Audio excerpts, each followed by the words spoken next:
raise him. There we go. Lend us your beer.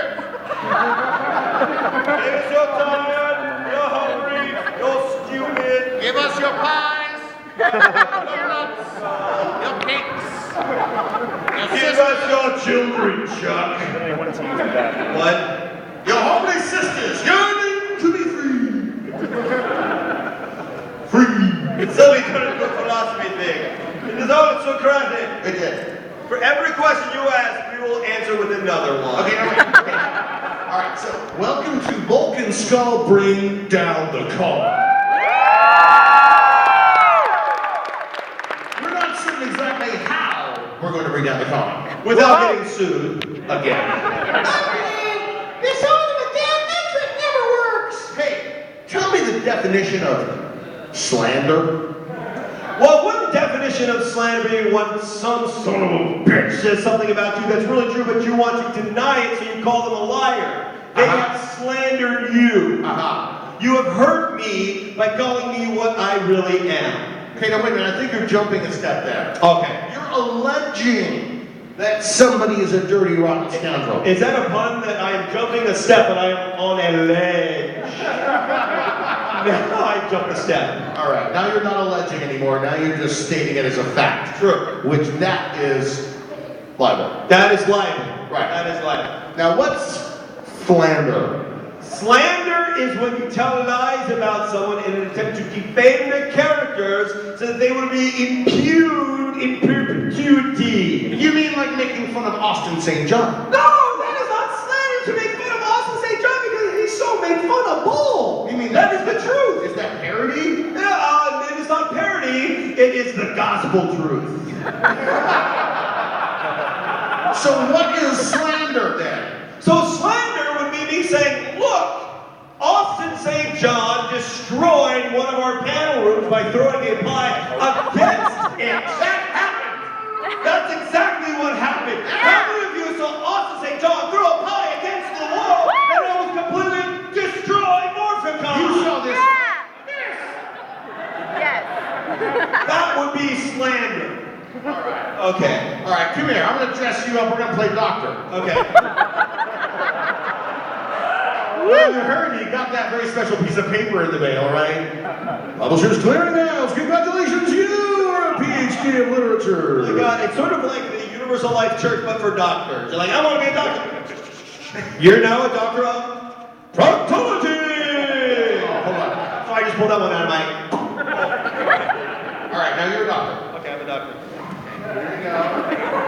Kind of like Steve Martin in that one movie where he's a dentist.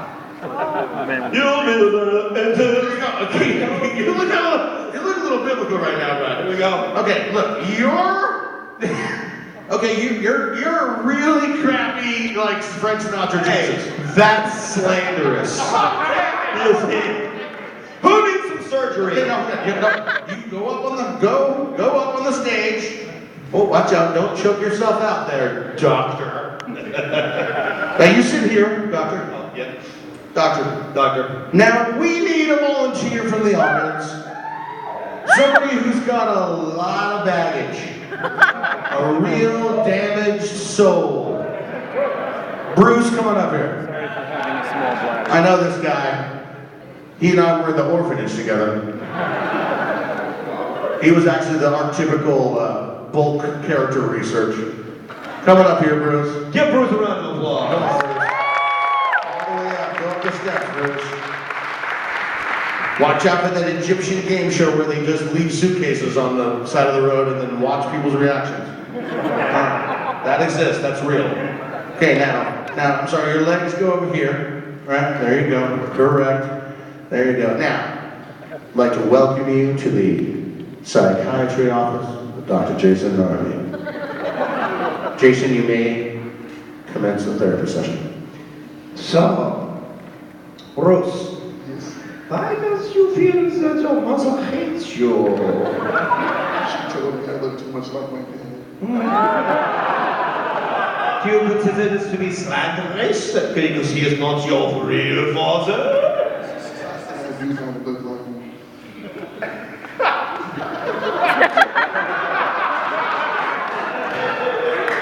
This is a surprise, Bruce. Your mother's an attractive woman, is she not? I mean, my dad found her attractive. Seems like a good judge to get her. Do you find your mother to be attractive? Yeah, Your mother is a good-looking woman, yeah. Your mother looks good in the bathroom. Oh, she's slinky with the long legs. Okay, creepy time out. Creepy time out. Okay, get up, get out, you're fired. Give me your doctor's spot. Bruce, get up, put this on. You just got promoted, you're the doctor. That's right, you are the doctor. Dr. Bruce! Dr. Bruce! Dr. Bruce! Dr. Bruce, can you please take your position there at your doctor chair? kind of popish. Okay, we're ready for the next patient.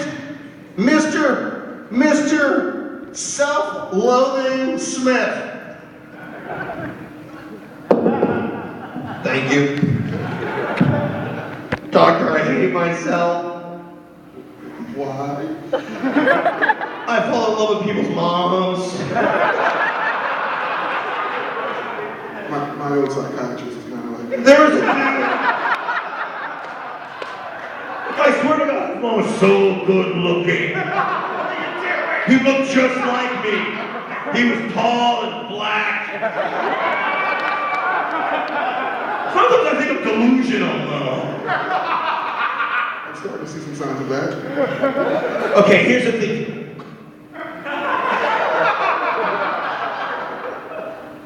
Do you have a mom, doctor? Everyone has a mom. Does your mom have a yummy, doctor? Hold on, let me get it for you.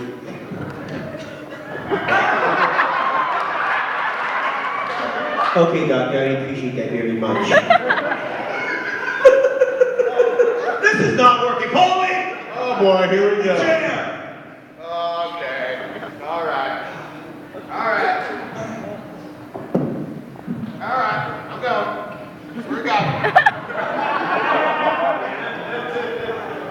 Wow. You ask him questions, Bruce. How much is this costing me? I think it's free. We will ask questions, Okay. and Bruce, I think we need to try a new kind of therapy. Okay. Because your last one clearly didn't work. I never got your mom's number. So, what we need to do is try shock therapy. Whenever you feel our patient is not being 100% honest with us, and I think the crowd can help us decide, we will have to shock the patient. I read about this in very old newspapers. What's a newspaper? This is a revolutionary treatment in the jails. So we will have to field questions from the audience, and you'll have to filter them through psychoanalysis to Paul Schreiber. Okay? People will ask the questions. You will put it in psychological terms, and we will ask Paulie. And if he's wrong, let's begin, shall we?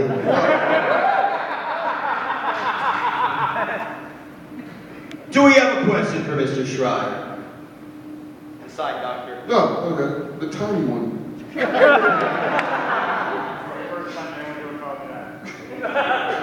It's because there's a little girl behind you! Sir,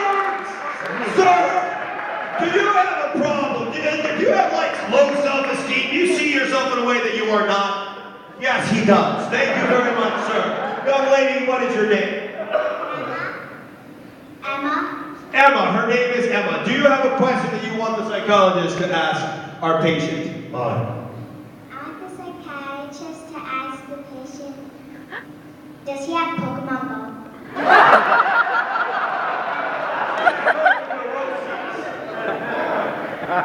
Sir, do you find yourself trying to catch tiny little monsters? Oh, all the time. I never catch them, I just run after them endlessly. Is he lying? Is he telling the truth? I'm sorry, sir. I have to beat you. Thank you very much, doctor. Have a seat. Let's get another doctor up here. No! I like Dr. Bruce. He always used the prescription book. Man, Dr. Bruce. Let me get another doctor. Is there a doctor in the house? Is there a doctor in the house? Let me get a woman that's this time. That young lady right there. Come on up here.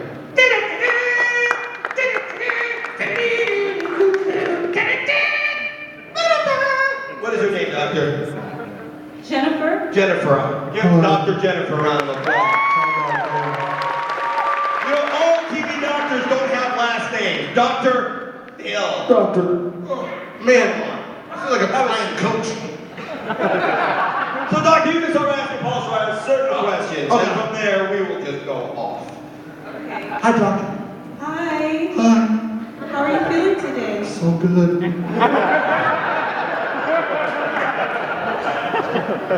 What makes you feel so happy today?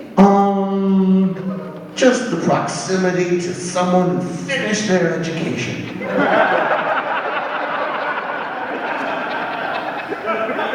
Did you finish your education? No. Why not? Because I was going to school to be an actor, and then someone said, hey, you want to be an actor? And I was like, yeah, school, dummies! That's how it happened. You ever thought about going back to school? No. I mean, it's not that hard. But my wife wants money. And the cello. Okay. And the cello? I said that the cello. Hang on, Doctor. Doctor, step aside for a minute. You want jello? Why does your wife want the jello? 'Cause it's creamy.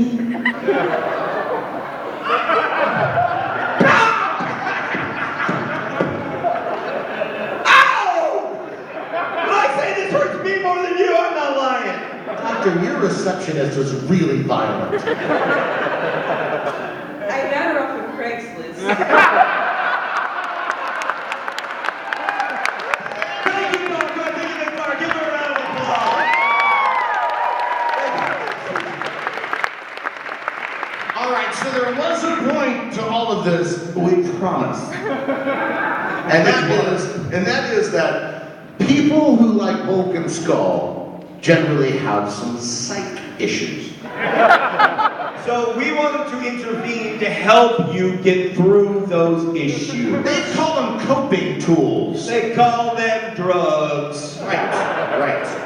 Coping tools. They call them vices. They call them bad habits. Are we close to the bathroom here? Because I smell pee a lot. Nope, it's not him. Hold on a second. I can't do this. I do not pee from the rear area. This general melange, if you will. So, Paulie, I think the best thing we should do at this point is to get questions from people that seem to be hurting. Right. And we will give them answers to their problems. Right. Because where I was going a moment ago is that, Bulk and Skull being kind of juvenile delinquents, people that like Bulk and Skull often have a lot of issues and then end up wanting to come to our panels. Mainly, don't get me wrong, about 50% of you are there because you need an alibi for a crime that is already in progress and you probably have instigated. Or the person sitting next to you is a psychopath and they forced you to come here today. Ladies and gentlemen, look to the right of you. Look to the left of you. I hope you enjoyed that stretch of your neck. We're burning calories here. Now, can I get a show of hands? And I mean this in the most sincere sense possible. Let's start off with the N-key thesis. How many of you guys hated Bulk and Skull back in the day? Hated him. Waste of time. Yep. Right.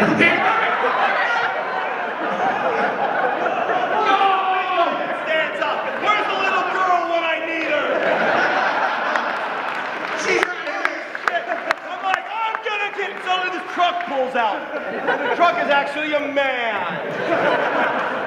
So look, there's always a few Bulk and Skull haters in the batch, and I don't blame you. I like giant robots and Kung Fu too. I don't want it to end for them. But there are a pretty strong segment of people that feel an affinity for our characters. How many of those are there in the house tonight?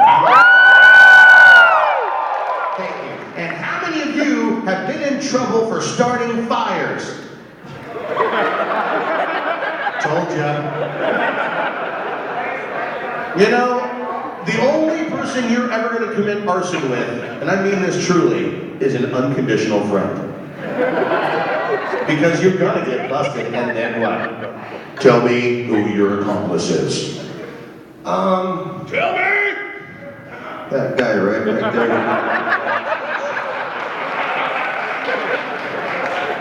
So now we're gonna cast this off to you guys.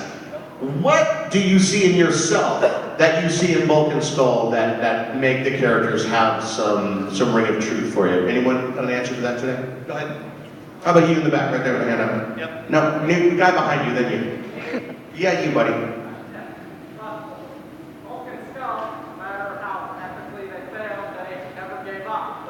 They never gave up. Never give up. It's like an early American slogan. Never give up. So that means something to you personally? Do you carry that forward with a kind of never quit kind of attitude?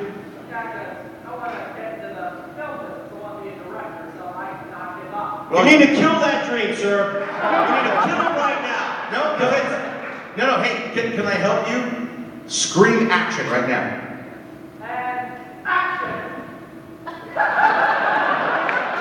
Wow, he really is a good director. He is a director. He's got something that's real. You just directed your first feature as a short. Well done. Budget. Next. What does no one do? This Captain Red right here. Right, the Captain Red, right. Yep, one of our fellow order members. Oh yes, UC Santa Barbara Gauchos, baby. We went to UCSB together, you see. Sorry about that. Woo! Go. Narcissism. Now, I didn't want to say anything a moment ago, but you are the prettiest guy at the con. And I don't mean that. I'm not slamming you. I think you're hot. And I'm not afraid to say it. But narcissism, it's a real cross to bear. So I think I'm Christ sometimes. How is that narcissism? Sometimes. Just sometimes. Oh, when you're trying to walk on water, it's more of kind of like a limp breaststroke. Think of how many times Bulk and Skull actually did walk on water. I did. All the time. For a moment before I sink on water. Doesn't qualify how long you have to walk in the water. You were all in the water temporarily. Nanoseconds. Great. Thank you for your comment. That was good, actually. Narcissism.